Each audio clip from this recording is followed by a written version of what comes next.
ডাকাতি যেমন হচ্ছে, ছিনতাই যেমন হচ্ছে, এগুলো যেমন সমাজের অঙ্গ, তেমনি বেকারত্ব একটা বিষয়। কারণ আপনি যখন কর্মহারা হয়ে যাবেন তখন আপনার বেঁচে থাকার কি, আপনি তো বিকল্প পদ্ধতি নেবেন। তো এখানেও কিন্তু দেখতে হবে যে কত লোক জবলেস হচ্ছে, তারা কেন এটা ডেসপারেটলি এই যে আপনাকে গুলি করলেও রাস্তায় নেমে যাচ্ছে বা নামবে এরকম। তো সেটাকে আমরা ইয়ে করতে পারবো না, মানে অস্বীকার করতে পারবো না।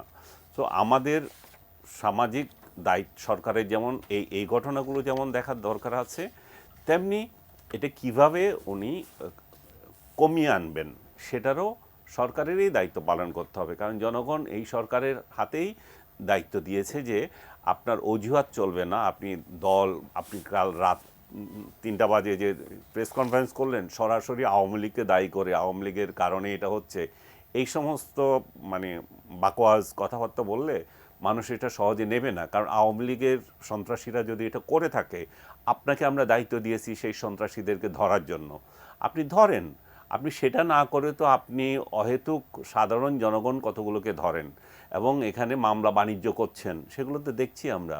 সো আপনি আসল ক্রিমিনালদের না ধরে পলিটিক্যালি মোটিভেটেড হয়ে ডেভিল হান্ট করবেন আপনি, এবং অন্যের উপর নিজের দায়িত্বটা অন্যের উপর চাপিয়ে দেবেন, সেগুলো করলে হবে না। আর আপনি যে পরিসংখ্যান দিলেন অতটা হত্যা, অতটা অমুক তমুক, এগুলো সব আমলে হয়ে আসছে। আগের আমল যে স্বর্গ ছিল তা না, সব সময় এটা হয়ে থাকে। আপনি যদি খেয়াল করে দেখে থাকবেন শেখ হাসিনার আমলে যেভাবে মানে ছিনতাইকারী বা বিচ্ছিন্নভাবে আপনার এগুলোকে কী বলে গণপিটুনি যেগুলো হয়েছিল, এগুলোর সংখ্যা কিন্তু কম না।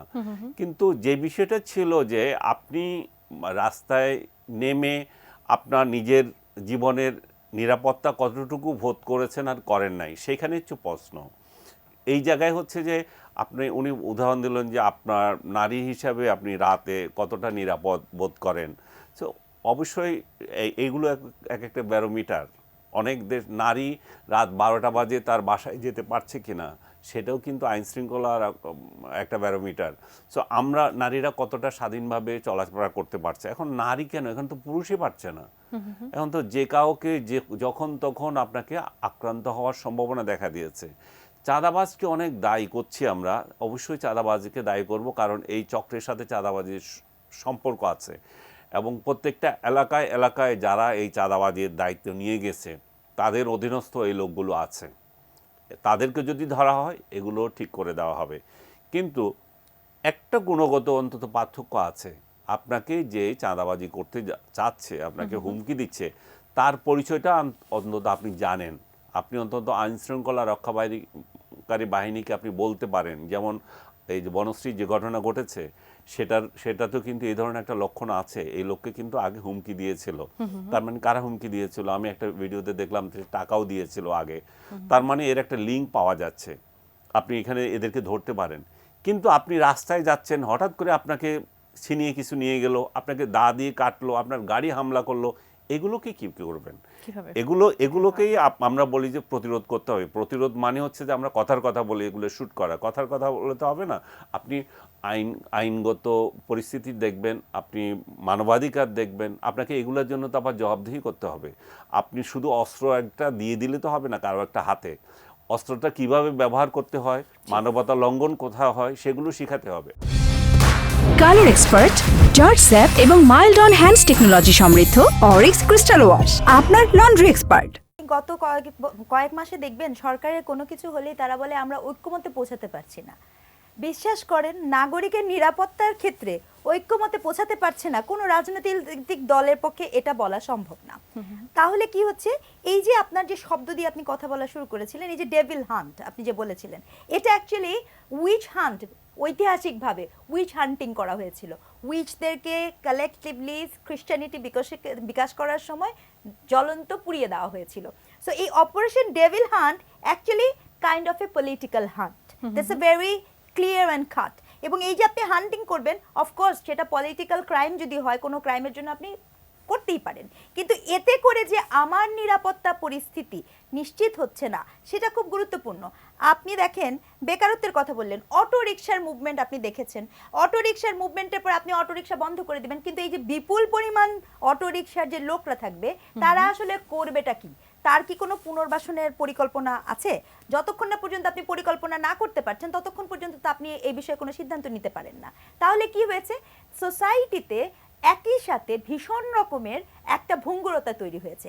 আমি এও বলতে চাই, এই সোসাইটিতে বাসার ময়লা থেকে শুরু করে আপনার বাসার যে বর্জ্য এবং ময়লা আবর্জনা যে পরিষ্কার কর্মী নিয়ে যায়, সেই জায়গা থেকে চাঁদাবাজির সিন্ডিকেট শুরু, সেখান থেকে শুরু করে আপনার হাসপাতাল বলেন, অফিস আদালত বলেন, প্রত্যেকটা জায়গায় যখন চাঁদাবাজির সিন্ডিকেট হয় তখন কি হয় জানেন? তখন এক জায়গা থেকে আরেক জায়গায় রিপ্লেস হয়। কারণ গত 6 মাসে আপনি একটি ইনস্টিটিউশনকে ঠিক করতে পারেননি। প্রতিটি ইনস্টিটিউশন হচ্ছে ভীষণ রকমের ফ্রাজাইল, প্রতিটি ইনস্টিটিউশন হচ্ছে ভীষণ রকমের ব্রোকেন। আপনি এই পত্রিকায় আমরা দেখেছি না যে এখন যদি আপনার কোনো কিছু যে বলা হয়, মানুষ বলে কি আগে ছিল অমুক লীগ, এখন বলে সমন্বয়কের সুপারিশ নিয়ে আসেন। তাহলে এই যখন আপনার কালচারাল প্র্যাকটিস, আপনি যখন এক পাত্র থেকে আরেক পাত্রে শেপ নেন, তখন আসলে এটা ভীষণ রকমের কষ্টসাধ্য বিষয়। আর যেটি খুব গুরুত্বপূর্ণ, রাত্র 3টার সময় আপনার যে আন্দোলন, আমি আবার এখানে ফিরতে চাই, এই মুহূর্তে নারীর নিরাপত্তা নিশ্চিতকরণের যে কোনো অর্থে আপনার যে কোনো মন্ত্রণালয়ের জবাবদিহিতা নিশ্চিত করা খুবই জরুরি। রাত্র 3টার সময় এই যেই আপনার হঠাৎ করে যে সংবাদ সম্মেলনটি, খুব স্পষ্ট করে বলতে চাই, এই সংবাদ সম্মেলনটি অনেক বেশি আমার কাছে মনে হয়েছে একজন লোক দেখানো সংবাদ সম্মেলন। কেন? কারণ আপনারা জানেন যে স্বরাষ্ট্র মন্ত্রণালয়ের পদত্যাগের দাবিতে মানুষ অভিমুখে যাচ্ছিল, সেটাকে ঠেকা দেওয়ার একটা রেটরিক প্রচেষ্টা। কারণ আপনার যখন উনি বলেন, আপনি কি জানেন একটা স্বরাষ্ট্র মন্ত্রণালয় ঠিক এই মুহূর্তে কত গুরুত্বপূর্ণ একটা মন্ত্রণালয়, যে মন্ত্রণালয়ে অলরেডি 3-4 জন মানুষ থাকার কথা, সেই মন্ত্রণালয়ের একই উপদেষ্টার হাতে নিয়ন্ত্রণ আছে কে? কৃষি মন্ত্রণালয়। তাহলে কি হচ্ছে, আপনি 6 মাসে এত গুরুত্বপূর্ণ দুটি মন্ত্রণালয় একটি মানুষের উপরে দিয়ে রেখেছেন এবং সেখানে আর কোনো লোক নাই। দেখেন এই স্বরাষ্ট্র মন্ত্রণালয়, আমি আরো মনে করিয়ে দেই, এখানে খুব দক্ষ একটি হ্যান্ডের দরকার ছিল এবং এখানে কিন্তু সাখাওয়াত হোসেনকে দেওয়া হয়েছিল, পরবর্তীতে সেটা পরিবর্তন করা হয়। তাহলে আপনি সেটা পরিবর্তন করে দিনের পর দিন ডিটোরেশন হচ্ছে, না তো কোনো সহায়ক হ্যান্ড আছে, না তো এখানে কোনো ধরনের স্টেপ আছে। তাহলে কি আছে? কেবলমাত্র জনগণের জানমালের যে নিরাপত্তাহীনতা, সেটিকে ওই রেটরিক প্যারাসিটামল 2 বেলার মতো আপনি বারবার বলবেন আওয়ামী দোসর, আওয়ামী দোসর, আওয়ামী দোসর হোক আর XYZ দোসর হোক, আমরা যে কোনো ধরনের সন্ত্রাসীমূলক কর্মকাণ্ডের বিরোধিতা করি, কারণ নাগরিক নিরাপত্তা দেওয়া এই গণ অভ্যুত্থানের সরকারের একমাত্র দায়িত্ব। অসংখ্য ধন্যবাদ।